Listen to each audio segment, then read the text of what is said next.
if you ever wanted an example of how broken our media and political system is, then these series of clips of Owen Jones clashing with Ed Balls is a great example of it. Take a look. To be clear, as I said, for the last few weeks, we have had the Daily Mail and the government and other newspapers claiming the cenotaph was going to be defaced and attacked by pro-Palestinian demonstrators. What actually happened was a bunch of far-right lunatics stormed the cenotaph, whipped up a hate mob by Cyrilla Braverman, by the government, and they were the vast majority of arrests. And the difference between that, you keep calling them counter-protesters, stop calling them that.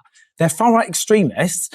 They were there for one reason, hatred, okay?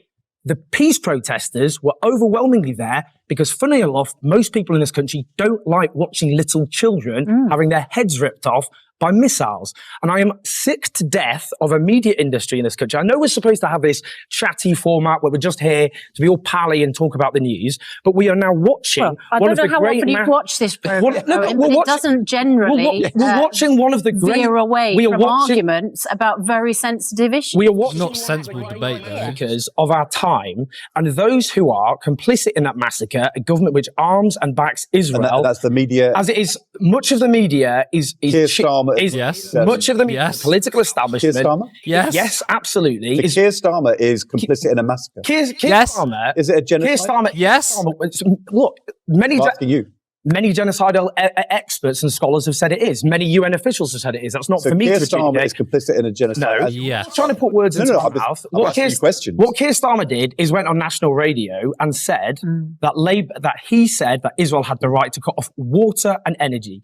We are seeing now the consequences of what cutting off energy is. It's premature babies gasping for breath, their first hours on Earth, dying amongst the killing field of thousands of people, the dead bodies of Gaza being eaten by the starving dogs. This is an apocalyptic scene. I know you're cringing. I don't like talking about the horrors of war either. It's being sanitized so people aren't aware of what's actually happening to innocent people. You can already see the smugness from Ed Balls, though. Does that mean Keir Starmer to all of the media? Yes, it does. I mean, Ed, you're so close. You're going to grasp it soon enough that it's not just one particular politician, Suella Braverman, in question. It's pretty much every politician, and yes, it is the whole of the mainstream media. I'll be very clear. Keir Starmer is complicit in a genocide. I'll say that again. Keir Starmer is complicit in a genocide. We continue. The gaslighter extreme. Sure. Owen Jones appears on GMB. I know. I'm used to being interrogated. I'm a cabinet minister, even though I'm just a journalist at The Guardian, trying to make the point. There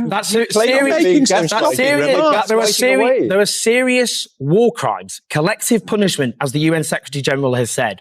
It's fucking smug face. Nurses yesterday killed by the Israeli attacks. A hospital surrounded with no energy, whilst in northern Gaza, there has been the obliteration, more than 2 Hiroshima bombs worth of bombs dropped on an area the size of Eastland. That we are complicit in that. I'm saying most of them. Yes. Are you saying we are? Yes. Ed, what is this? I'm not talking about you. You were talking about this program. I'm talking about the media. About Good Morning. I'm talking about the media in this country. The media being. We are part of the media. Yes, you're right. Most of the media. So you are talking about. I'm talking about most newspapers in this country have. It is sometimes quite hard to watch when you see Ed Balls' little fucking screwed up face. All of the media, or largely most of the media, is complicit in it. And that does include GMB. That does include Ed Balls. Because the framing of the whole debate is everything started on the 7th of October. Let's both sides this issue. Yes, there were far-right thugs desecrating the cenotaph, but there were some anti-Semites in the pro-Palestinian march too. So they're just both two sides of the same coin. No, one was organised and orchestrated for hate, which is the far-right mob, led by Tommy Robinson, and the other is hundreds of thousands of people from all different creeds, all different religions, age. There were children there, families there, who didn't want to see a genocide, doesn't want to see a genocide. And yes, you're going to get a handful of people, 10 apparently have been flagged by the police, that are going to do some really disgusting stuff. But it's not equal on both sides. But that is how the media frame it. That is how Ed Balls frames it, which in essence, makes you complicit in a genocide. It's not equal on both sides. Openly supported. He's going to answer questions. He's going to answer questions, Owen. And demonize. Ed, what is this? Answer the what question. is this bizarre game you're trying to play? I'm not playing a game. Most newspapers in this country You made an accusation, and I'm asking you whether you're supporting what Israel is doing. The entire political establishment is too. The entire political absolutely. establishment. They are whitewashing what Israel has done. That's the fact. The Labour Party you support, Keir Starmer is not supporting a ceasefire because he does not believe that Hamas are committed to it. Not supporting a ceasefire means the continuation of thousands of innocent people being brutally murdered, and most people won't die because of the missiles. They'll die because the healthcare system's collapsing. Pregnant women giving birth without medicines, children having their limbs amputated without anesthesia. Yeah, it's horrific. This is what the war that... Yeah, it's horrific. Anyway, let's move on. The callousness of the presenters in their response to what Owen Jones is saying. About the horrific scenes, what's happening in Gaza. It's just the lack of care. It's like, yeah, all right, cool, yeah, bad things happen. Anyway, move on, but let's get to our talking point. That they don't give a shit, do they? The point I'm making is... But we're all part of it, aren't we? Yes, you are all part of it. I mean, you keep reiterating it in a sarcastic way, but you are correct. That's the first time, Ed Balls, you've been right about anything. That yes, you and your colleagues and all of the mainstream media are complicit in a genocide. Well done for working that out. The government, including Rishi Sunak and the media, and the opposition, have whipped up a storm about those protesting against the mass slaughter of innocent people. Okay. Yes, she has to go, but the book does not just... it's not just her responsibility. But don't you see, Owen, that if you say it's all the political media establishment, including Keir Starmer as well as Rishi Sunak, you let Suella Braverman off the hook. Did Keir Starmer call... Oh, wait, if you call out all people who are complicit, then that makes it less effective to making a political attack. I mean, that is so transparent. He's basically saying you can't call out my mates, i.e. Keir Starmer and essentially the Blairite Labour. Don't call out my friends, just call out Suella Braverman, because as soon as you start having a structural analysis of the whole situation rather than just looking at one person, then you kind of put me in that team as well. You lump me in there as well, and I don't like that. So can we not just stick to Suella Braverman, her individually, and move on? No, of course not. And that is what Owen Jones is doing. He's making an analysis of the situation. Did Keir Starmer call for water and electricity? Did he say Israel had the right to cut it off to a civilian population? Yes or no is a question, Ed.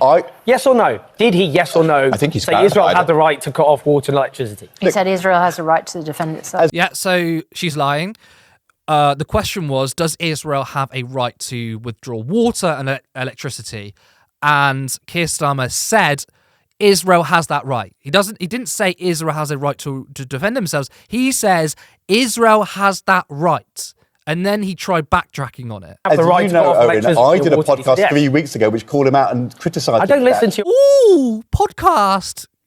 No one gives a shit about your centrist podcast. Podcast, Ed. Well, okay. Well done. It's called political currency, and you should, because I don't want to watch you giggling with George Osborne about the architect of austerity. I don't want to. Better things to do with my life. The thing I'm saying Bodied. to you, look, I've got to put up with having to talk to you this morning. I mean, yeah, we're all suffering, Ed. There's no love lost here. The vast majority of the media is supporting what Israel is doing and refusing to call out war crimes. That's a fact. If you don't like it, it's a fact. Yeah, can we put some of these points to the Shadow Health Secretary, Wes Streeting, who is waiting very patiently? So intellectually second-rate. You're just so childish. Can we not? Ed Balls is completely unprofessional here, and you can see his bias showing. He's happy for Owen to call out Suella Braverman, and of course, she does deserve it, but it's a mistake to simply look at one lone politician and have any kind of structural or cultural analysis. So Owen then brings up Keir Starmer. In fact, Ed Balls brought up Keir Starmer and many others. And when Owen Jones basically says, yeah, these people are all complicit too, Balls begins to shit himself. But you can't do that. If you're supposed to be impartial, then you can't get angry when someone calls out your mates or your side. The side Balls is on is Blairite Labour. Now, I think it's worth reserving our outrage for Braverman. She is the most depraved, vile, evil, poor excuse of a human being that this country has ever produced. The problem is, when you apply the liberal critique, which is focused on the individual, you then miss out on the reasons as to why these people hold power in the first place. We all said Priti Patel was the worst ever Home Secretary. Then it was Braverman. Now we know that David Cameron, who is not a sitting MP, and the man who helped kill 330,000 people due to austerity, is taken at the post. That's why a broader analysis is needed, that the media has helped whip up the hysteria of so many things. And today, it's the idea that hundreds of thousands of peaceful pro-Palestinian protesters are in fact terrorist supporters. Then it's no surprise that you get the most depraved people in government. That was what Owen Jones was saying. It doesn't matter what colour rosette you wear. It doesn't matter what party you belong to. It's whether you are a useful tool for power or not. Keir Starmer is happy to be complicit in war crimes and genocide if it grants him power. So this cycle of hate and reactionary politics won't go away simply by having the red team in power. I also think that the mere fact that Ed Balls is sitting in that chair is proof that we have a broken media. The guy is clueless. He is an empty waste of space. He has nothing meaningful to contribute to the debate, yet he sat on our screens trying to get his mates in power. Far from intellectually second-rate, Owen Jones embarrassed you live on TV, and you know what? It was a pleasure to watch.